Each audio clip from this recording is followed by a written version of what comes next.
there's a type of man out there, a type of stepdad out there, a type of man. There's a man before he's a stepdad. And I think this of all of them, not just one or two of them, all of them. They're not men. They're not real men. Stepdads or stepdads that, this is specific, stepdads that are not supportive of the children having a relationship with their biological father. So if Kafkas and social services and everyone says there's no safeguarding concerns, yet the mother continues to make it difficult, and that's supported by her boyfriend, the stepfather, and there's many of them out there that aren't real men. I want you now to listen. This is for you, you beta loser. Being a stepfather is nothing but a disgrace. It's the ultimate submission of weakness. A sign that you're not even a real man, but a glorified houseboy, a pathetic understudy in someone else's kingdom. You're not stepping up as a husband. You're signing on as an employee, a walking ATM built solely to patch up the mess left by a real man.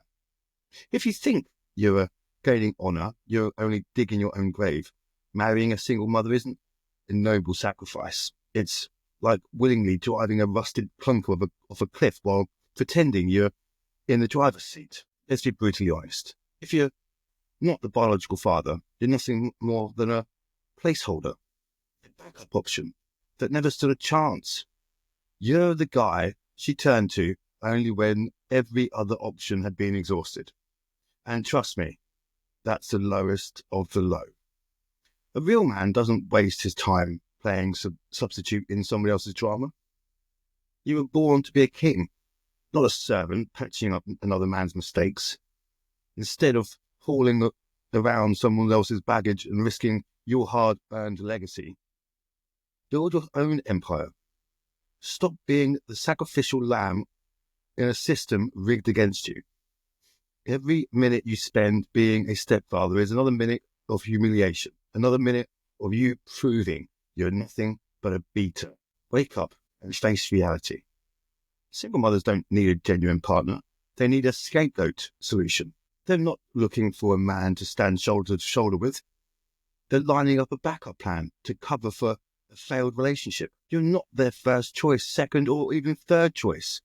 You're the forgotten extra who's always been on the sidelines. Real power comes from seizing your own destiny, not from fixing someone else's broken legacy. Bottom line is this: if you choose to walk into this war zone, you're already fighting a losing battle. Don't let your life be defined by a role that was never meant for you. Stand up and break free from the chain of mediocrity and claim the real power you were born with. Real men lead. They don't play second fiddle in somebody else's twisted game. Choose wisely.